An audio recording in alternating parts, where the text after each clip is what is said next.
Welcome back to another episode of Picking the Pixels RPG Love. I'm your host, Boston Jim. As always, is Musum. Hello. We're patreon.com/E1M1. The ones are numbers. Can't forget that.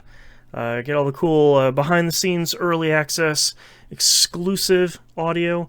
There's not always a lot of outcasts here for this show, because we're usually talking about sort of personal stuff before we start this show. But every once in a while, you can get some cool behind-the-scenes stuff in the Outcast. Patreon.com/E1M1. Musum, what have you been playing this past month? So, I finished Dungeon Encounters. Nice. And by finished, I mean I 100%ed every single list in that game. Oh, nice. Boy, even that floor 96, 97, 94?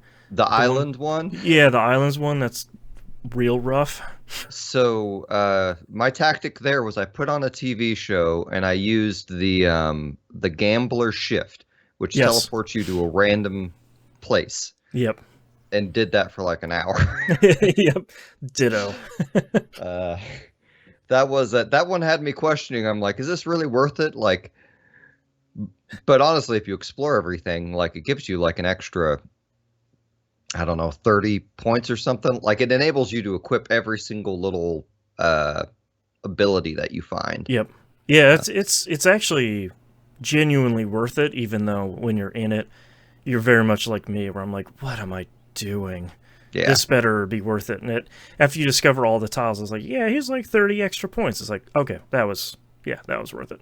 Yeah. So, I guess to kind of step you through kind of my path to finishing this game, I found the teleport ability.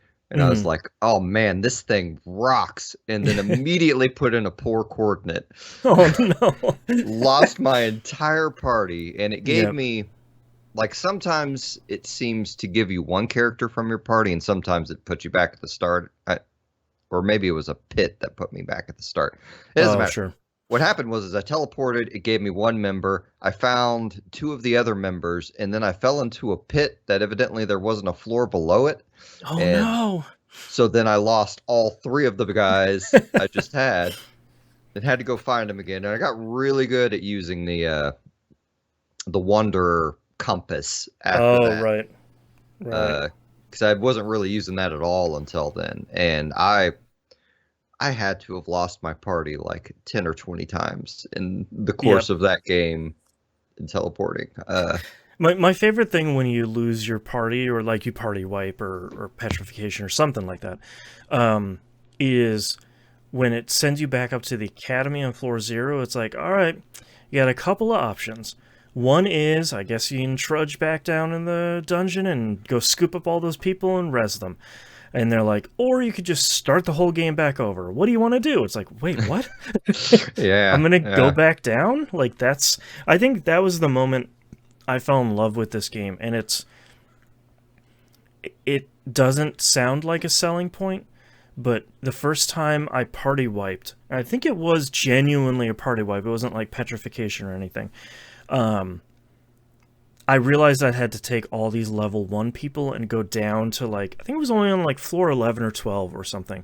But I had to go back there and like drag all of these party members back one by one. So like here are 3 people going down and like leveling back up, kind of dragging these corpses all the way back to floor 0.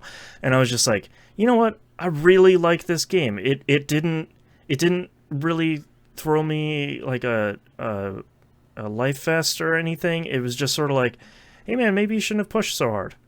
Yeah, go get him.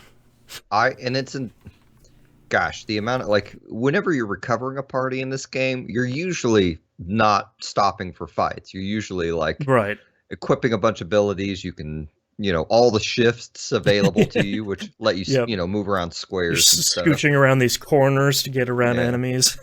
Like it feels pretty good recovering the party, even if even if you have to bring 3 of them up and then go back down for the 4th or something like that, you bring up a good point. It's almost like a puzzle where it's like, how can I get from A to B fighting the least amount of things, or should I fight all of them and level up? That way I can have like a B squad here, but then maybe I should start a C squad instead of the B. And starts spiraling Yeah. pretty quickly.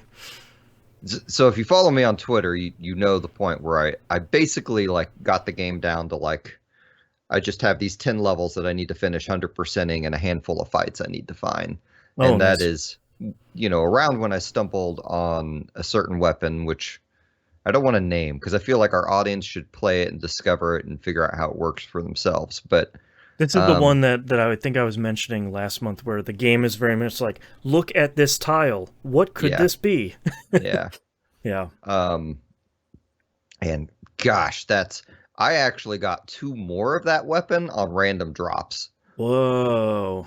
Like by the end of the game, I wasn't using all three. I wanted to use all three, but I was trying to use the guy that could use the katana, and Yeah. he was whatever that upgraded version of the katana was. It does like up to 200,000 damage to everyone and ignores their defenses, type of thing. Mm. And I just did not like. You need like 100 or 200 points to equip that sword. I can't Yeah. remember which. But I was using the dragon, Mm. which that was probably questionable on my part, but I liked having a He dragon. looked so cool. Like, Yeah. yeah. I was using gosh, I can't wait. Oh, I wrote it down. Ah. I was using the dog just because I like having a dog in my party. Yeah. He's really not a good in-game character when it comes down to it. His HP's pretty low. Mm-hmm. But I had him equipped with the address sword. I had the robot with the address sword, and then the ability that wipes everyone's physical defenses. Oh, Um, nice. Okay. and of course, I already mentioned the guy with the katana. Yeah. But the fun part about that was I was using the game's mechanic on that last floor because there were two of the end bosses that would just party wipe me fairly often. Yeah. And once I figured out, oh, I should just only fight these bosses if they generate in this bottom quadrant of this map. Right. Use the game's math against it. Yeah. Yeah. Like I used that, and then I used like a couple of the double damage dealing like Yep. abilities, make sure to have them equipped, and it was way easier. I say that one. Well, no, those were. Gosh, you kind of just have to hope. I feel like one of them like ignores all your defenses, so you mostly have to hope he doesn't use that ability Yeah. that goes past it. But Yeah, most of the fights in the game, except for the kind of optional super bosses, are actually genuinely pretty fair. Like there aren't a lot of enemies that really kind of get one over on you, but those ones are sort of special cases. yeah, I did have to Google where one fight was. Mm. Like there's that one floor, I think it's 97. Like you can only get to by taking a teleport off of like level 39 or something like that. Yeah, yeah, yeah. And there was like a battle on that map that I had not beat yet, and I didn't realize it. Ah, And I was searching the wrong map for it and had to go find it. And I found this great Reddit thread where they linked to a Google Doc to where yes. you can kind of loosely find everything. Like Yep. it was a lifesaver, and it also helped me. Like the last map I had to finish was not the 92 or whatever the island map was. It was like one of the late 90s ones where it was a mostly connected map where it had like two islands out in the middle of nowhere. And it Yeah, yeah. probably had a clue to tell me the coordinates of those. And at that point, I had already recovered my party so many times, I just looked up the solution. Yeah, Um, there was a bunch of stuff there that I looked up too, where it's either like there was no way I was going to be able to figure out the math puzzle to solve the coordinate, like get the coordinates for the answer, or like you, I was just sort of like, I'm kind of done with this, like not in a bad way, but I kind of want to just wrap it up and have like I want to have my yeah, good memories with this game. I don't want to keep beating my head against it. yeah. But like in conclusion, like I highly recommend this game, and I don't know how to pick who to recommend it to necessarily, but Yeah. I'd say like if you like turn-based RPG mechanics and you like I normally don't feel particularly clever in most RPGs because usually you have, like the Pokemon has the hidden stats or Yeah, like random things that you're just never gonna see. This one, like nearly everything is right in front of your face. You just got to realize it's there. right. Um, and it's not overly complicated. Like it's a very simple like math system. Hmm. Uh, so I've got a lot of gratifications out of testing out different builds and finding new party members that could use new interesting weapons and filling out those maps. Like it feels real good filling out Oh those man, maps.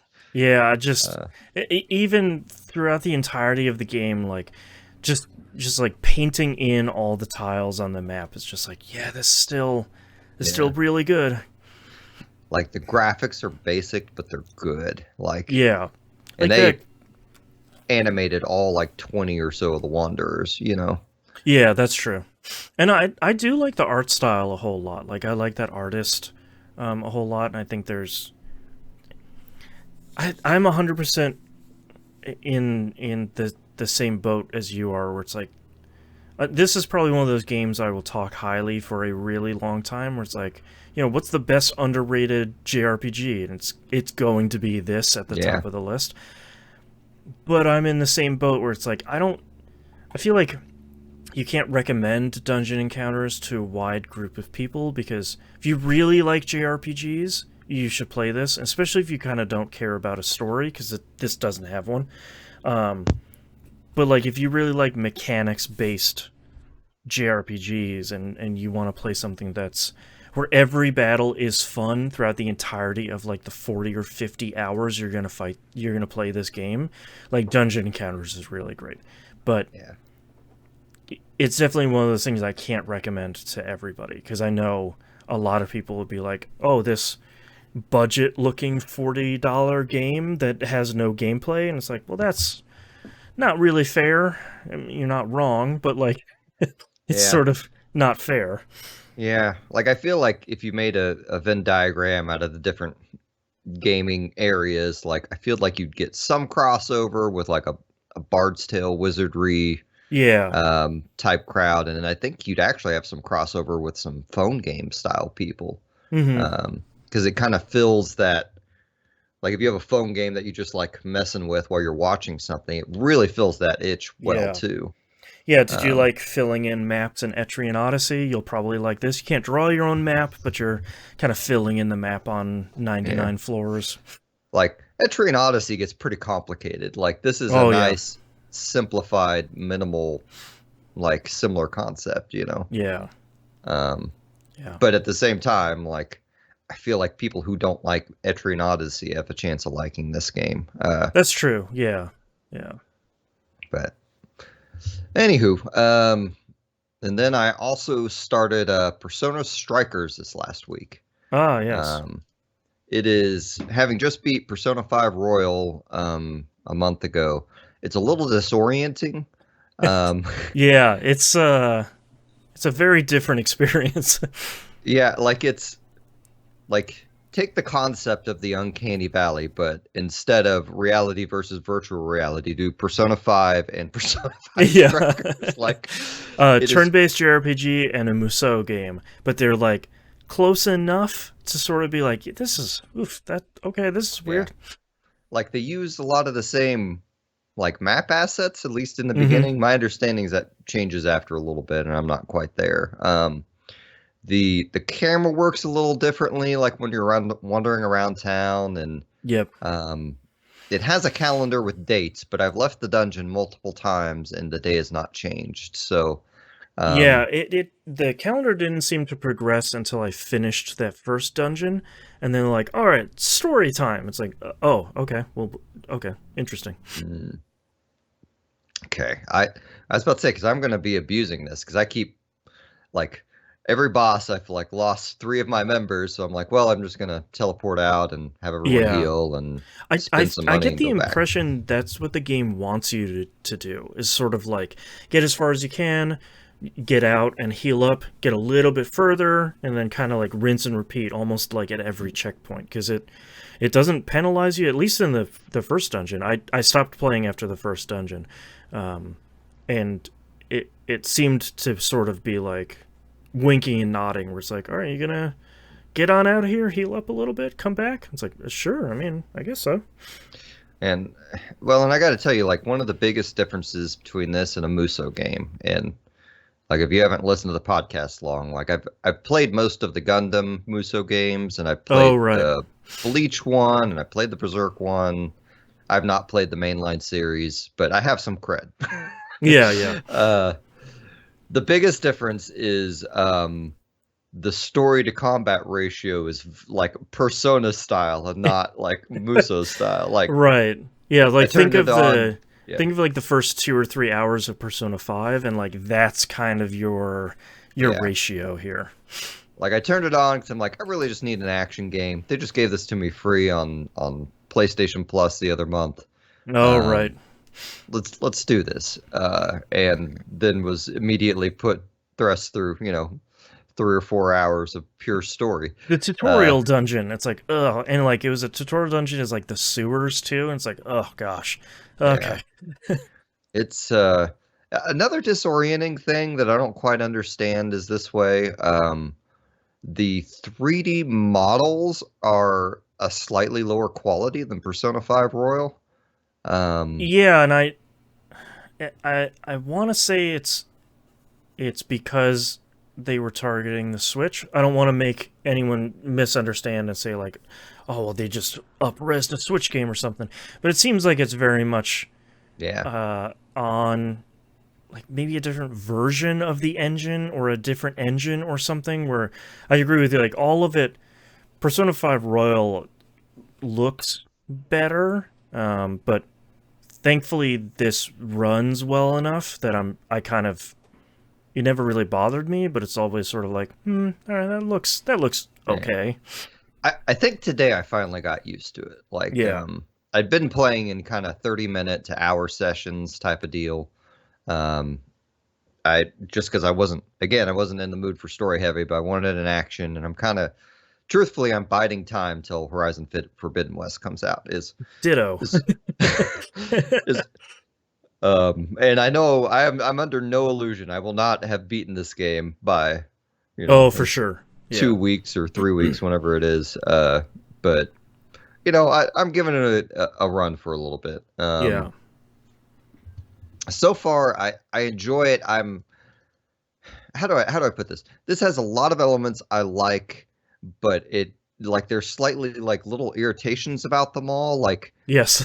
I really like dodging in battle, but I dodge with circle, and Right. dodge is R2, and I need to Right. check to see if I can change that because it is driving me crazy.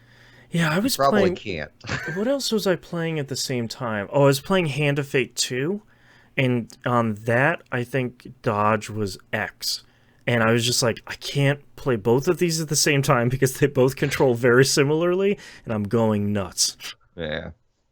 Now that all said, like, I do really enjoy the combat, even though I'm Yes. forgetting what buttons do what constantly. Yep. I like that when you go to select a spell, like the combat freezes and you can kind of Hmm. take your time and figure out what you're doing. It has a Persona 5 menu that comes up. Like it has the Persona 5 stylings throughout the whole thing. Yeah.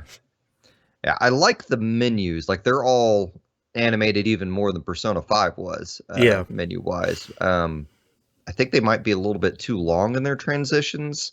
Mm. Um, but I don't. Maybe I'm just out to nitpick this game. There's just a lot of like little things that bother me that will take Yeah. me some time to get used to. But I also think it's because I literally just beat Royal a month ago. Right. Um, the so far the leveling system I think is nicely simplified. Hmm. You fight, you get these extra points. You can invest these points into leveling up your personas. And then go back at any time to the development room and fuse. The bond stuff, it seems cool, and I like that kind of skill grid you get with it. And It's uh, it's an interesting idea. Yeah, I have not figured out like a way to grind bond points because like I'm at 4 bond points, and the skill I really need to get is one that gives you health after a battle, I think, something like that. Yeah. And that's 5 points. And like I played a decent chunk of this afternoon and have not gotten another point yet. So, Yeah, I uh, feel like I kept getting like a big pool of points when there was a big story event. Like especially when you finish the dungeon, but also like I think it was like one or two times in the dungeon where you kind of have like one of those everybody's in a circle, they're all talking about what's happening, made a big decision, and then kind of you get a couple of points there. yeah. Um, I, Overall, I like it, and I'm gonna stick with it for a little bit. Mm. Unless, oh wait, no, they already came out with February's games for PlayStation Plus. Although I need to get back to my Xbox in general, but um, uh, yeah, I like Strikers. I think you shouldn't play it back to back with a regular Persona game. Yeah. But I think it's in a way it's more than a Muso game. I think combat wise, and in another way it is entirely a Muso game. Yeah. It's a weird give or take. Like I think it's really smart how it uses. As one of the biggest things about the SMT and Persona games are always about like taking advantage of enemy weaknesses. I like that the game still keeps that and kind of encourages you to do it. Especially on boss battles, it's super key. But there's a boss battle later on in that first dungeon where you have the opportunity of kind of interacting with stuff in the environment to interrupt and do damage to the boss, which I thought was kind of an interesting kind of twist on the thing where an SMT and a Persona game aren't going to do that. It's going to be, well, you got to bring in the right combination of party members, you got to fuse X, Y, and Z, and this one is a little bit more about kind of your thumb skill. yeah, I'm really enjoying the environmental stuff. Like anytime Yep. there's a skateboard in the ring, I just abuse Yeah. that the entire time. Like Yeah, turning Morgana into the cat bus and just running people over. oh man, that is Morgana's my favorite to play so far. Like, Yeah, it was a lot of um, fun. yeah, I've not figured out how to use Ryuji properly in battle, and also his new voice actor bothers me a little bit. I gotta get used to it. I think it's either a new voice actor or they recorded him in a shower. I'm not sure which. Yeah, his everybody else's stuff is pretty good, but his feels a little bit off in some way. Yeah, I don't. Part of me thinks it is the recording quality, but Yeah. heck, they may have recorded it. I don't remember when this game came out. Like, did it even Yeah, I'm not was it sure. developed during COVID? Like, it's possible. Yeah, might have been. Yeah, I'm not sure. Especially the English voiceovers. So, but Right. anyway, if you have a PlayStation Plus subscription, you have no reason not to try it. But Yeah, if you scooped it up this month, yeah, last month, I think last it's month, I think. last month. Yeah. Yeah, Yeah, I had fun with it. It didn't really click with me, but I think not because the game is bad. I think it was just I wasn't really in the mood for it at the moment. So I gotta get back to it at some point because I've heard it's really good and I've heard a lot of people really like it. yeah. I'm hoping. Like in a way, I don't like that they have all the original like social environments from the first game because like I Hmm. really wanted something new, and then being greeted by this stuff that I just saw 174 hours of. We're in the cafe and it's like, ugh, yeah. I Yeah, mean, like, it's probably cool if you played like Persona 5 when it originally came out and you're like, oh, back in the oh yeah, it's the music. All right, here we go, let's do it. But yeah, you're in kind of a position where it's like, I want this cool Persona 5 thing. And it's like, yep, right back to the semester ended last week, and it's like, oh god. yeah. Well, and this game also has an interesting thing in my own personal experience that's going to go against it, in that I'm only going to play it for as long as I'm in the mood for an action game. Because the second I want a turn based, I'm going to go back to SMT5, which is Yeah, exactly. I kind of just put off so I could finish up Royal, But Right. um, Man, I want to get back to SMT5 so badly, but like every time I fire it up on the Switch, it runs so poorly, and I'm having such a hard time getting over it, especially as more and more games are coming out that are like 60 or 120 frames, and my TV can support 120 frames. So like, there's a lot of stuff where firing up SMT5 and it's like struggling to hit 20 or 30, and it's like, oh, I just want this to come out on PS4, please. Yeah, yeah. It's I'm at a story part still in SMT5. Like, Yeah, I don't know, maybe Dungeon Encounters ruined me for story games. right. Story. We don't need that uh, here. like I think about loading it up. I'm like, I gotta wander around and talk to people and figure out Hmm. how to make it go back to the part where I can fight things again. Yeah, keep how do I progress the story? Yeah. Um, anyway, so last but not least, you messaged me a few weeks ago and informed me the Monarch demo was available. Yes. So like a good co-host, I went and downloaded it and played through it. Okay. Did you play I through this? didn't. Okay. No, I just like this past month I have had such a small amount of time that I wanted to, especially after writing up the show notes this week and like looking at a bunch of trailers, and it's like, yeah, this seems like a thing I would really enjoy. So I have mixed feelings on it. So the Hmm. demo is like maybe 3 hours or so, give or take, Okay. depending on how quickly you figure it out. And for listeners, I think the demo is out on PC, Switch, and PS4 and PS5, I believe. Yeah, and I played the PS5 version. Okay. Um, so the 2D art in this game is amazing. It Yes. is killer. The 3D is obviously maybe in a similar situation as Strikers, where I think they targeted Switch because the 3D Mm. models are not great. It's a lot it- like Final Fantasy 1 through 6, where you're playing it and it's like this is all really great, and then you look at like Amano's original art and you're like, my God, yeah, this is I mean incredible. that's a decent comparison. The gameplay honestly kind of reminded me of a little bit of Ark the Lad for PS2. Oh, interesting. The way they do the battle level, like, so okay, let me build this game from the startup. So you're in a school wandering around, right? And people are making pacts with um, otherworldly beings to accomplish things. You're If you haven't heard about this game before either, it's made by Ek, Persona, and SMT devs. So if any of this sounds familiar, Yeah, you could probably guess why. yeah.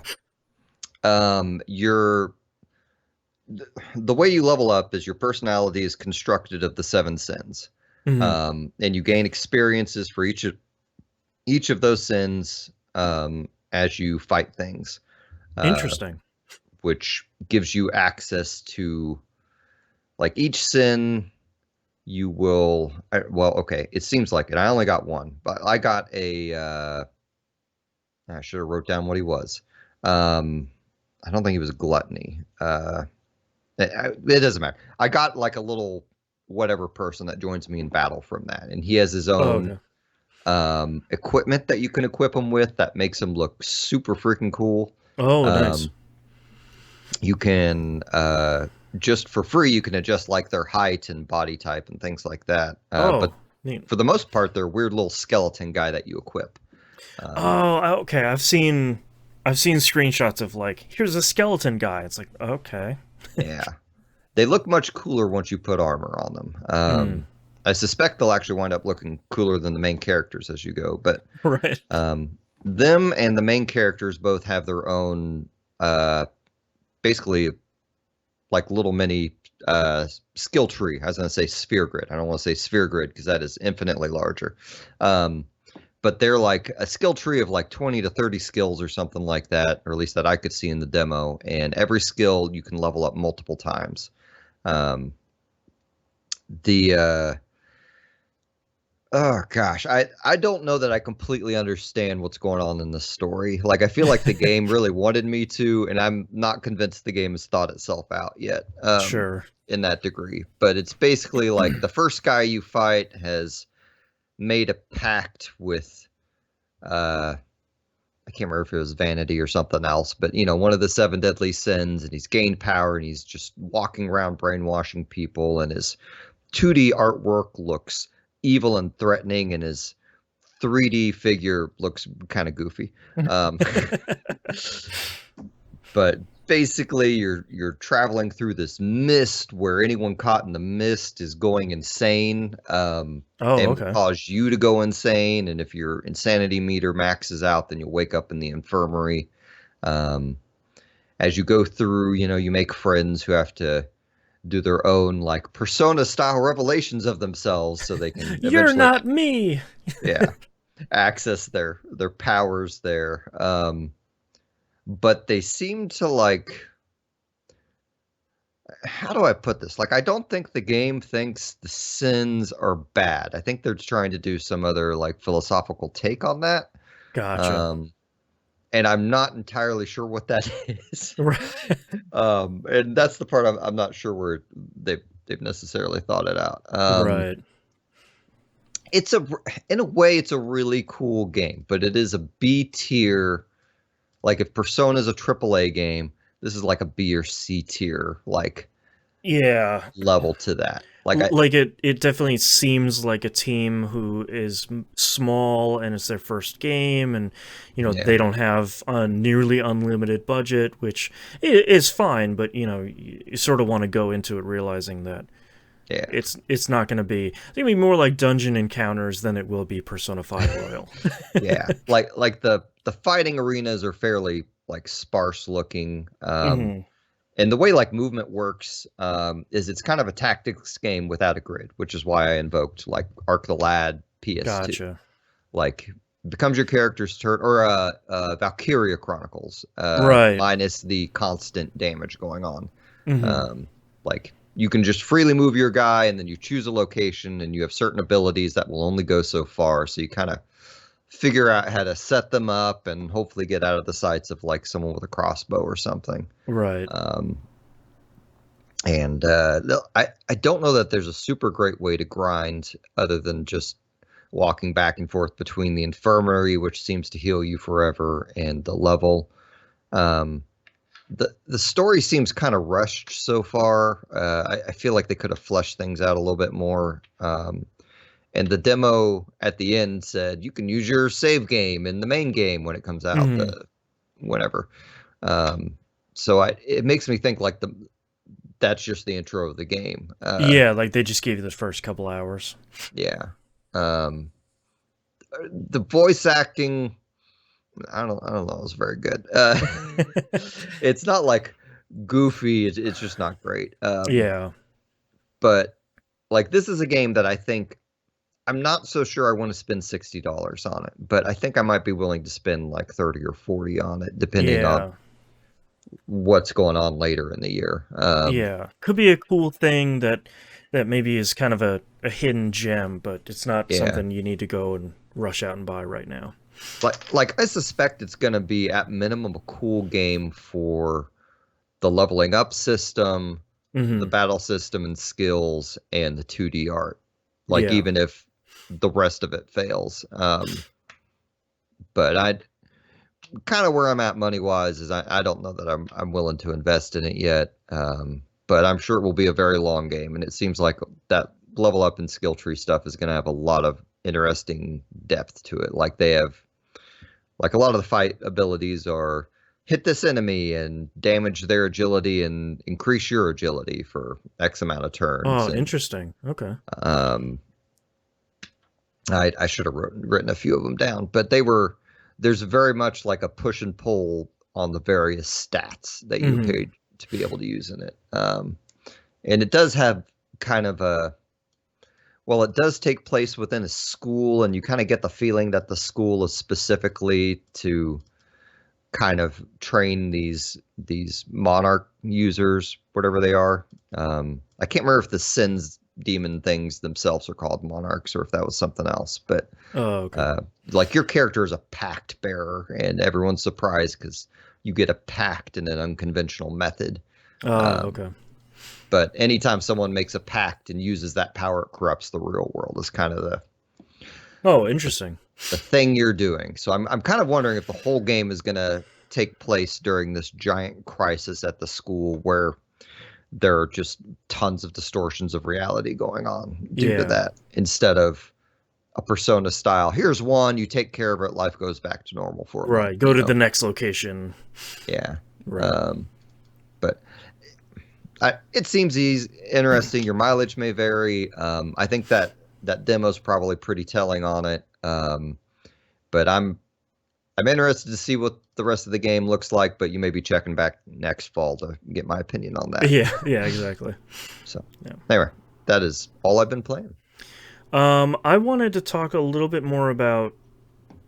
I didn't get to play enough of it to like really start passing judgment on it. But I checked out Nobody Saves the World. It's on Game Pass right now. It is the next game from Drinkbox. It's the company that made Guacamelee, the first two of those. It is a top-down hack and slash kind of action RPG that, number one, seems genuinely pretty funny at the beginning, which is kind of surprising for, I guess, any video game. But the whole idea is your character can transform into a bunch of different things. So at the beginning of the game, you're kind of going through this tutorial dungeon. You can't really do much until you fill up it's kind of this bar surrounding. There's a skill tree. You can fill up a bar surrounding your main character. Then they can transform into a rat, and then the rat can like, oh, go through this tunnel and get into the real dungeon. But also the rat can, it has its own skills and its own abilities. And the really interesting thing is it has its own quests. So each of the different things you transform into not only has their own skills and abilities, but each one of them has their own quests. So like the very first quest you get is just finish the tutorial dungeon, and that applies to the kind of your default standard character. But the rat can bite people and infect them, kind of do more damage by using another attack when the person is infected already. That stuff can spread a little bit. And you're kind of really nimble and not doing a lot of damage, but kind of getting in there, biting a couple times and getting back out. But a lot of their quests to level up the rat is all about poisoning people, eating them, recovering some of your stuff by chomping people, which is interesting because it only applies to that one. By the time you get done with the dungeon, you unlock like 3 other characters. It's like a knight, an archer, and something else. I don't remember what. But each one of them has their own skills and abilities and quests, and you can see the skill tree where leveling up one of them unlocks like 2 more out of each one of those ones. So it seems like kind of a cool thing. A lot of the reviews of this game are sort of saying it's like bringing the joy back into grinding, which is kind of funny because how much I liked the grinding in dungeon encounters is sort of like, yeah, I mean, like I got this other guy over here though. So Nobody Saves the World seems kind of neat. It's got a cool art style. It controls really well. I just haven't really, I don't know what I'm in the mood for lately. I'm also like running out the clock for Horizon Forbidden West and Destiny 2 The Witch Queen, which are like both coming out in the same week, which is real bad. So a lot of it is like, yeah, I'll play this for an hour. I'll play that for an hour. But I don't know. It seems cool. It's on Game Pass, I think, for both Xbox and PC, and probably cloud too. Speaking of Destiny 2, I did. We're wrapping up this very, very long season. We're completing the storyline of the season, but we're also completing the storyline of like the last year or so, ever since Beyond Light, the last expansion, launched. We're kind of narratively getting ready for the Witch Queen. But as a part of that, I'm kind of trying to wrap up some stuff that I've had outstanding here for a while. And part of that is I soloed successfully my first dungeon. And I thought, why not go for broke and do the hardest one? And I did Pit of Heresy, which was aggressively difficult. managed to get it done, but it took me the last couple of weeks of trying off and on here to kind of keep practicing and getting further and further and further, and eventually did it on like a 2-hour run, and the final boss took me a half an hour by itself for like just one successful Oh run wow. of the boss. So normally, if you have 3 people, it takes you like 2 or 3 minutes. Um, but man, that thing is real hard. But I successfully did it. I got my 22nd title, my 22nd seal in Destiny 2, which is too many. But you know, I'm like, I've wrapped up pretty much everything I need to. Kind of going into, there's kind of a large reset with this expansion, because neat thing that Bungie's been doing is like when an expansion launches, the seasons that launch within that expansion. So for Beyond Light, it's season 12 through 15. All of that stuff is available until the next expansion launches. So it's kind of like wrapping up 4 seasons worth of stuff, which is great. I mean, that decreases a lot of the FOMO, and hopefully they continue to do that going forward. Destiny 2 is still great, and hopefully Witch Queen's great, so I can try and rope more people into playing it with me. 2 thumbs up. Last one I played this month. I just got this, I think it was yesterday. Pokemon Legends Arcaeus. I was lucky enough to win this from a Pink Gorilla giveaway, which is great because I never win anything. It was actually something where I was like, oh, I won like something I would use. Great. I have seen a lot of positive buzz about this game. And a lot of it has been, oh my gosh, they actually made an open world Pokemon work. I sadly haven't put enough time into it because I just got it. But it seems really cool. I'm in the tutorial area. Really quickly in the game, the professor you run into, I never remember anyone's name in these games because the story is like not the thing I'm interested in. I need to collect 100% of whatever they have. He says, all right, here's a bunch of Pokeballs. Just like hold the left trigger to aim and like let go, or the right trigger or whatever. Hold it to aim and let go to chuck a Pokeball at the Pokemons and just catch them. It's like, but okay. And that's what you do for like the 3 starter Pokemon. You just go out there and you chuck a Pokeball at them and you slurp them right up. When it does catch them, there's like a little firework that comes out of the Pokeball. That's really great.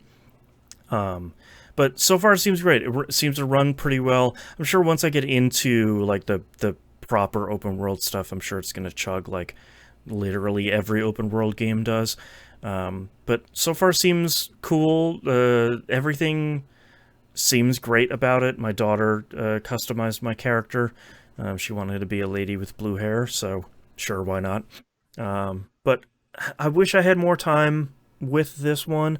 But there haven't been enough hours in the week yet. But I'm excited to dig into another Pokemon game because the last one I played was Sword and Shield.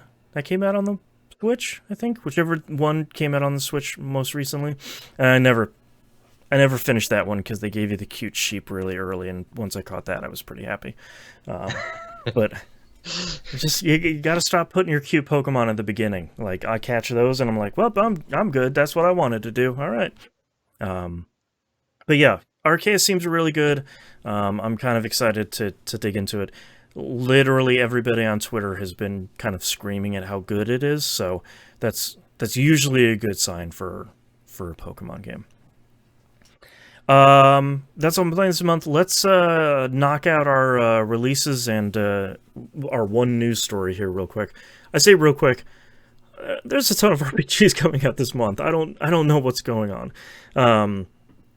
Let's start here with Edge of Eternity coming out for PS4, PS5, Xbox One, Series Console, Switch, and PC on the 10th. Comes out on Switch on the 23rd. This is Game Pass day and date, console, PC, cloud. This was a Kickstarter game from quite a while ago, from what I've seen. It seems like it is kind of an homage to maybe Final Fantasy, but kind of with like a large open world stuff, like maybe like a Xenoblade sort of thing. Has a real interesting style. Like we were talking about with Monarch, character models and animation maybe kind of don't look the best. But, you know, small team, small budget. I'm not going to hold that against them. I don't know. It looks kind of neat. I'm glad it's coming to Game Pass. I'll probably give that a shot and kind of play it for a little bit. It looks like kind of a neat, cool, fun thing. I like trying out RPGs like this that small teams make, because they usually have like a cool idea or two in there where it's like, yeah, all right, like you kind of swung for the fences on this thing. This thing looks kind of neat. Yeah. Yeah. I'll try that one out. I was just glancing at the trailer. Yeah. Its graphics are better than Monarch. Okay. Yeah, it's got a cool style. Like it's got some interesting things going on. There's for anyone that's interested, it's a cool like 15-minute trailer out there that's narrated by one of the voice actors from the game. It's kind of neat. It seems like it kind of gives you an overview of kind of all the different systems. The Kingdom Hearts games come out on the Switch on the 10th with probably the world's biggest asterisk on them. These are all three mainline Kingdom Hearts games, which I guess is technically 4 games right now, because it's Kingdom Hearts 1.5, 2.5, 2.8, and 3, which the Cliff's Notes for that is it's all of them. It's just every Kingdom Hearts game, no matter what platform or what version has been released. These are cloud versions on the Switch. They are not locally playable. They are streaming over the internet. They, from preview footage, do not perform super well. They are also asking $90 for this entire pack. I'm not telling you how to spend your money. This really doesn't seem like a good deal. I'm gonna recommend not picking this up. I mean, if they were like locally running Switch games, yeah, you could probably talk yourself into spending $90 for probably like, what is it, 15 games in the Kingdom Hearts series now. But with this being like kind of an action-y RPG, and I don't know if I could recommend this. There has to be a different way to be able to play this. Usually you can get, if you have a PS4, usually the Kingdom Hearts Complete Collection is on sale for like $20, which contains almost all of this. So I don't know. Don't pick this up. They keep doing the streaming games on Switch. It's weirding me out that they've decided this is a viable. Yeah. Like I say, it's all the game developers are doing it. There's like a bunch of them now. It's like weird. Dying Light 2 is coming out on Switch as a streaming. Like, obviously Dying Light 2 is not going to run on Switch. Like that's probably too big of a game. I feel like there's probably, you could probably put some I'm not a game developer. You could probably put some elbow grease into Kingdom Hearts games and get them to run on the Switch. Like, those are not, Kingdom Hearts 3 notwithstanding, those are not the most graphically intensive.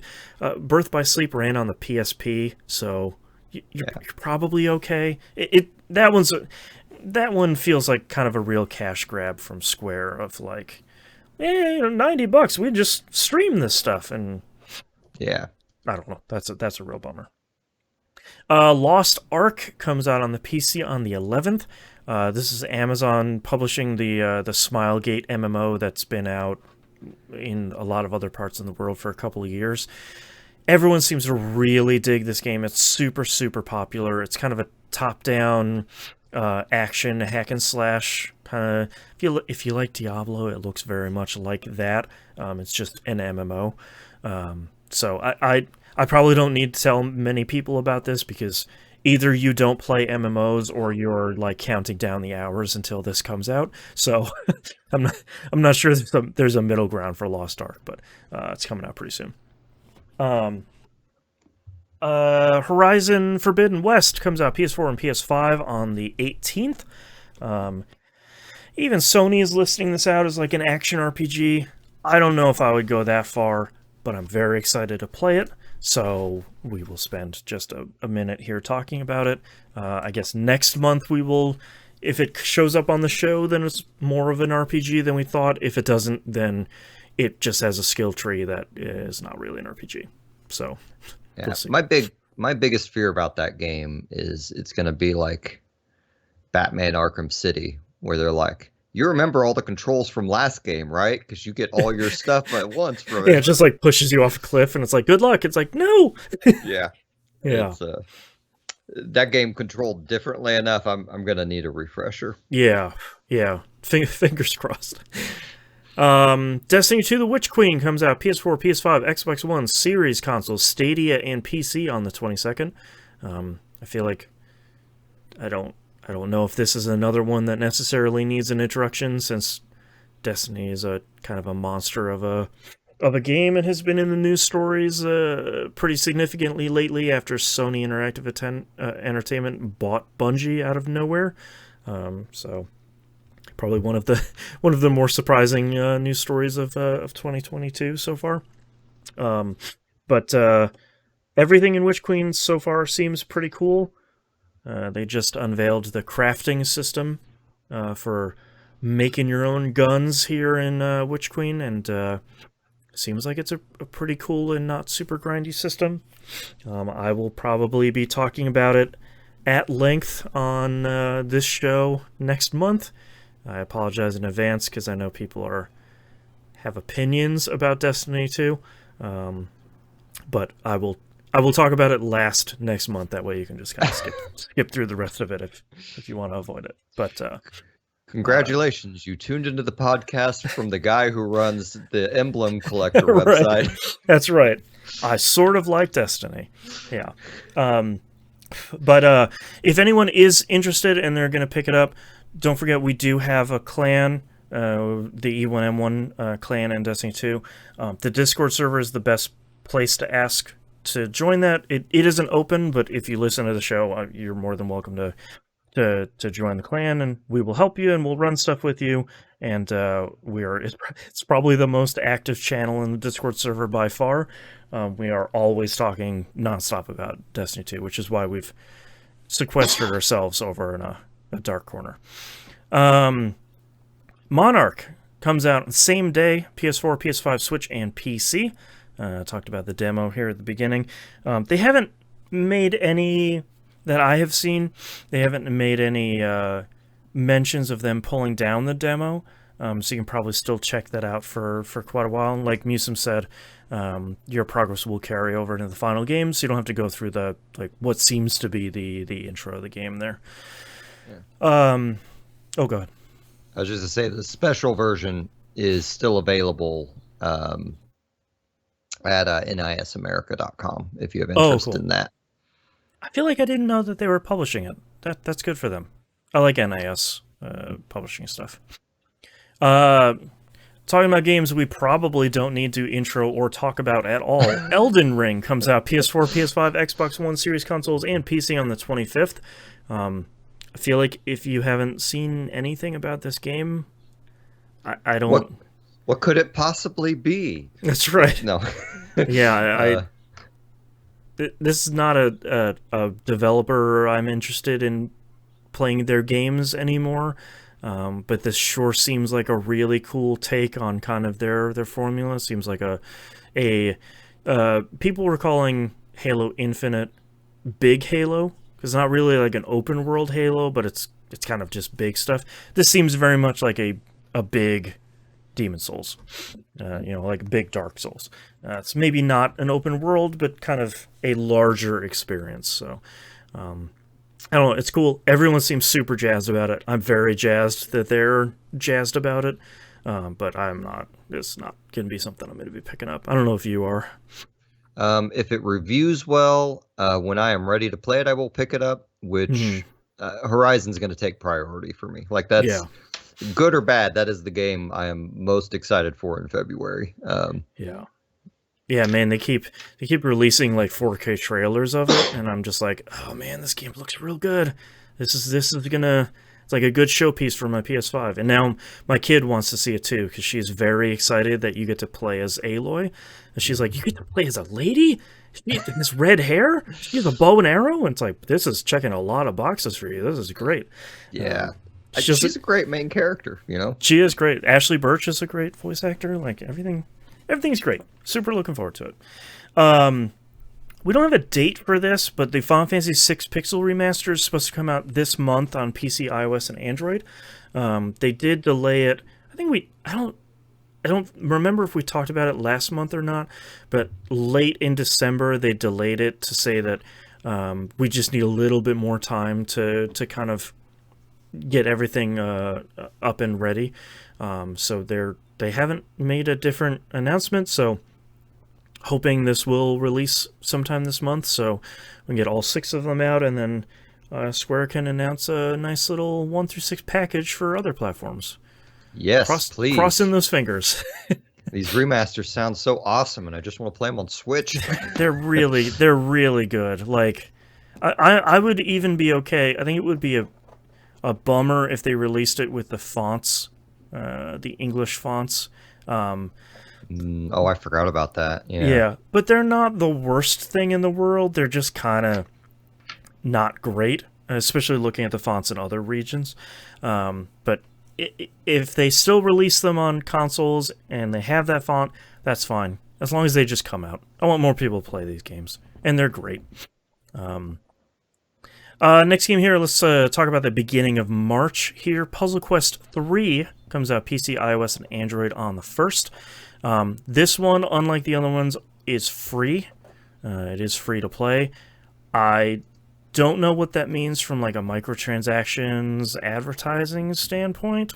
I'm hoping that it not coming out on consoles is not indicative of its microtransactions, and I hope it's just a measure of how small their team is at the moment. I'll be trying this anyway because I like Puzzle Quest a whole lot, and nothing else has really scratched that same itch. But if this one doesn't turn out super well, there's a remaster of the first one that's available on consoles for like $5. So we could always just go pick that up then. So we'll see. Previews of that have seemed like they're okay, but we'll see what that turns out on the 1st. Babylon's Fall comes out on the 3rd. I have to write down what platforms it's coming out on. I think it's PS4, PS5. I think it's on Xbox as well. Sony's really pushing it, so I'm not entirely sure. This is the Platinum Games Square game. How do I put this delicately? Seemingly, nobody that has played this enjoys anything about it. It certainly looks pretty bland from the trailer. And I did just Google it. It's coming out for PS4, PS5, and Windows. Oh, okay. So not Xbox. Interesting. Okay. Um, I usually don't like to editorialize the releases section. I will in the instance of something like Kingdom Hearts, where it's like, hey, this is very expensive and not the release you want. Usually, I don't want to editorialize the rest of them, but everybody who has played this game has severely disliked every part of it. So I think this is definitely one to maybe wait for the reviews / a couple of patches, maybe, but it seems very much like you and your 3 friends kind of play a bad-looking hack and slash that has maybe some cool action stuff because it's made by Platinum Games, but it's maybe not the thing you want it to be. I don't know. That's a really weird thing. Yeah. Unless it's just preview like reviews really well. I mean, it already has going against it that it's kind of an online co-op game. Yeah, Like, well, I guess it's a plus minus. Like, if I'm gonna play multiplayer, I would rather play co-op. yeah, Um, but I don't realistically keep a schedule where I'm gonna play a multiplayer game regularly. yeah, exactly. And it's also sort of unfortunate here with our last release coming out the very next day on the 4th. Triangle Strategy comes out on the Switch, which really snuck up on me. I did not realize this was coming out anytime soon. Nevertheless, in a month. So, if you haven't kept an eye on this, this is the Project Triangle Strategy.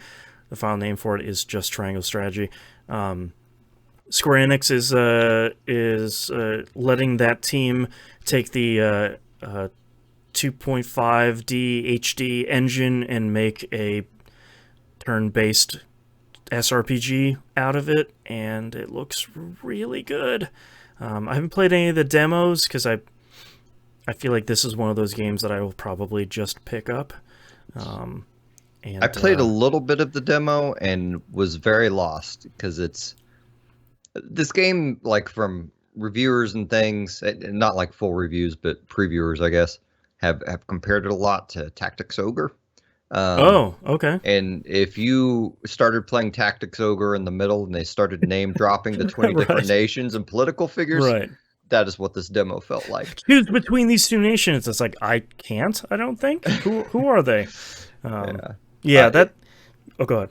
It seems cool. I love Tactics Ogre. I don't know if this will be a day one for me or not, unless they just have an extra cool special version, which, Right. knowing Square, if they do, you'd have to get it from their website, which will Oh my kill god, me getting I'm it. so tired of where you're killing me. Yeah. It's the worst.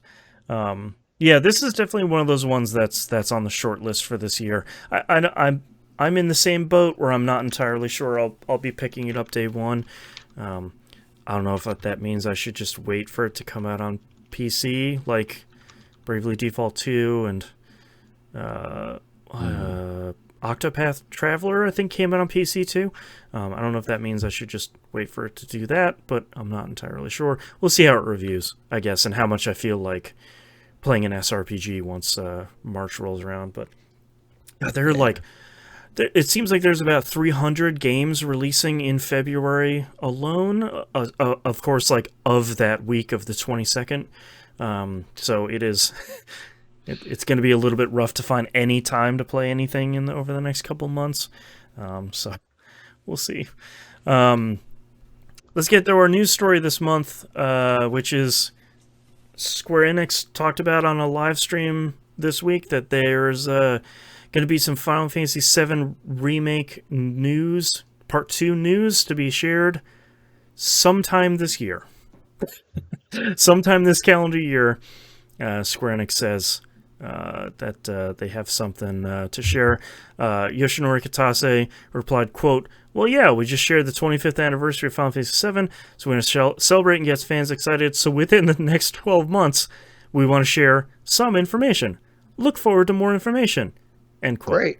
So I look forward to playing Part 2 in 2023 or 2024. Yeah. It's like, it's sort of, number one, happy birthday to Final Fantasy VII, 25th anniversary. Didn't realize it was that high, but that's cool. Final Fantasy VII is, if you haven't played it, is definitely the original release. It's definitely something you still should go play if you're interested in JRPGs. Like, it's a cool, like, foundational. It's like a foundational work in the kind of modern JRPG space. And I appreciate that Square is taking the time to make the next part of Final Fantasy VII what it needs to be, especially after the first part was that good. But it would be great if we could finish. Also, number one, if you could mention how many parts there are going to be, that would be super great. But if you could finish this, assuming trilogy, hopefully it's not more than that, on this console generation, that would be great. But I'm starting to even kind of doubt that too. Yeah, like I'm wondering if we're gonna get like Interlude 2. Oh god. Yeah, I mean, like, Like it might pull a Kingdom Hearts on us with like the amount of weird DLC things we have to play between games. Final Fantasy VII Remake 1.5. Like, I wouldn't put it past them. Yeah. I still haven't finished that Yuffie DLC either. I know a lot of what happens at the end of it, which means that the Final Fantasy VII game I know the least about is referenced the most, which is kind of course, slash frustrating.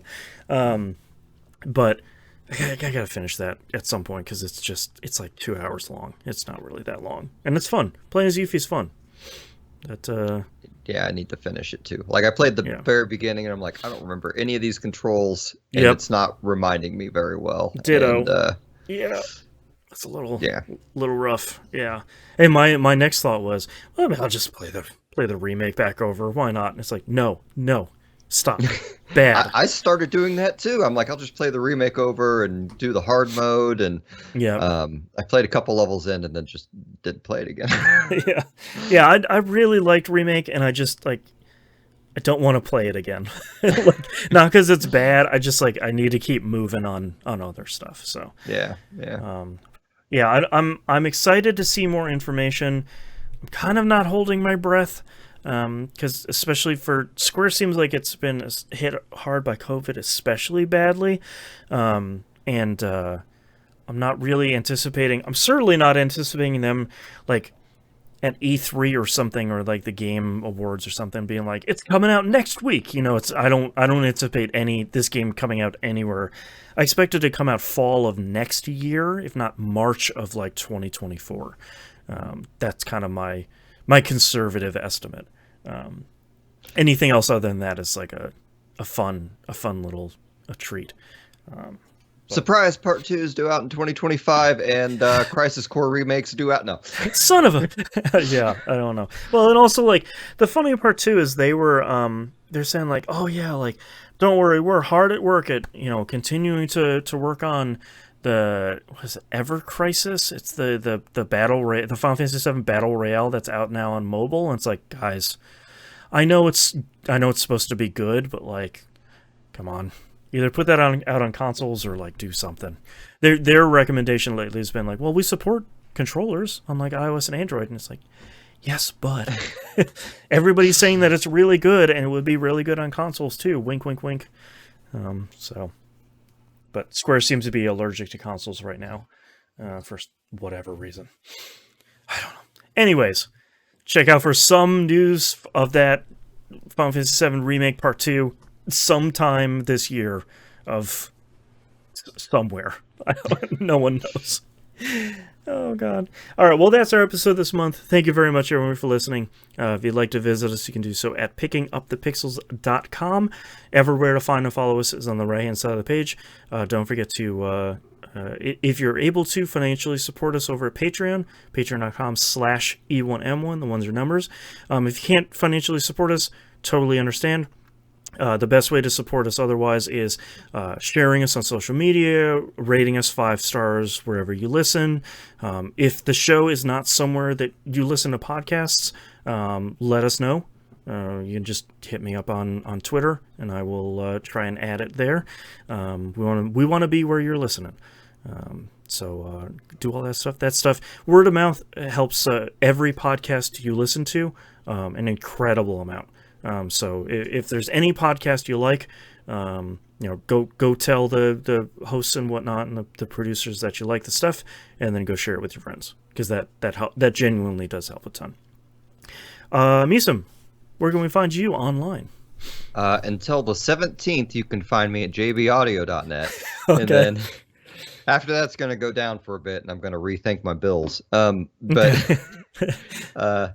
find my music at musum.bandcamp.com, my band's music at axis23.bandcamp.com, and also our website. I'm just going to list a bunch of stuff. Our website is axis-band.com, and then you can find me on Twitter at John Musim, M-U-S-I-M.